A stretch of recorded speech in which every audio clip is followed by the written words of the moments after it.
ghouls, today we're going to be making a skeleton candle holder. I'm going to show you the supplies that you're going to need for this DIY. I picked up these terracotta hot bases at Michael's. Next I grabbed these guys at the dollar store, just these skulls. You'll want 3 of these for this project. You could do any color, but I decided to go with a matte black.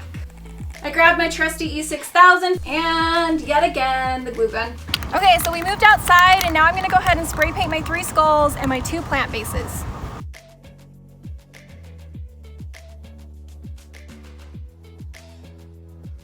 So all my pieces are dry and now I'm just going to start to assemble this candlestick. So I'm gonna take my base and I decided to go ahead and flip it the opposite direction. So I'm putting it down this way. And then for my head, I'm going to add some hot glue on the outside, on the perimeter.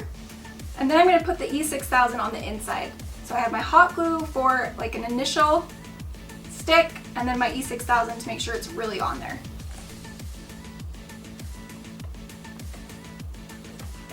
I'm just gonna put this on and then apply some really firm pressure for a minute and make sure that I've got a good grip. Okay, so I glued this off camera just to make sure that this was actually going to work, and it did. So here we are, I have these 2 glued together and now I'm just gonna glue this to the base. I'm just gonna make sure that I know where my points of contact are gonna be so I can get my glue in the right place. Like I said before, I'm just adding a little bit of E6000 and hot glue, just so the hot glue gives me the initial stick, and the E6000 will make it really strong and secure.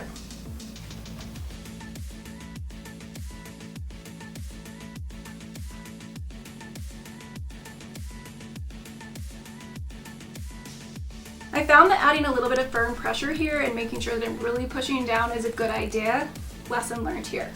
And because these are plastic, you're able to push on them and kind of bend it just a little bit. So I was able to put pressure here and really make sure it's stuck. Here's how we're looking so far.